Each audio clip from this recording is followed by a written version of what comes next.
When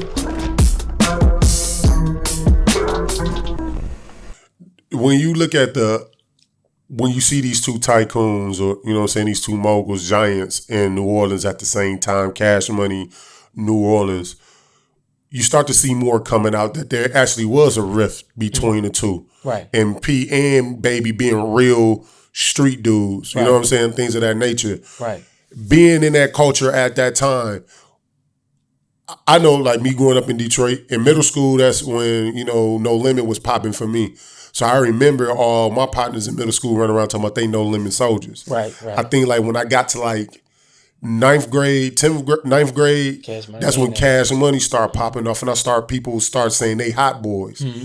But then it was a division. Right. Yes, cats repping No Limit soldiers, and you got people calling themselves hot boys. Did you see that same impact in New Orleans where people was trying to pick up sides? Yeah, I mean, because I had cousins that lived in, you know, Cali, and I had cousins that lived in the Ronald Magnolia and all that. And like I said, you know, them projects was, you know, getting into it because they're in the third ward. So they probably like, maybe could be like probably about like 5 minutes away from each other, 8 minutes away from each other. It's real close.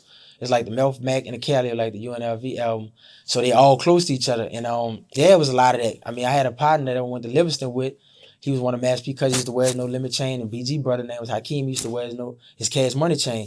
So yeah, certain dudes would be getting into it because those are two different projects. And they've been, you know, they had little things going on. At one time, it was cool from people that I heard from back then, and even right now, you'll hear people like Mr. Marcello and even Gangsta talked about it, and other people that said it, whatever. So yeah, they was from different projects, and I think that's what probably had it like that too, whatever. But I wish they would have did more stuff together. But Soulja Slim was from the Magnolia, but he was on a label Mass P from the Cali. So you still had some of them that still coexisted and stuff like that and got along, but the label heads, they didn't really work together, from like Baby and Slim and P. Now they didn't really want to like work with artists together. And a lot of times, Cash Money really wasn't doing a lot of features with a lot of people.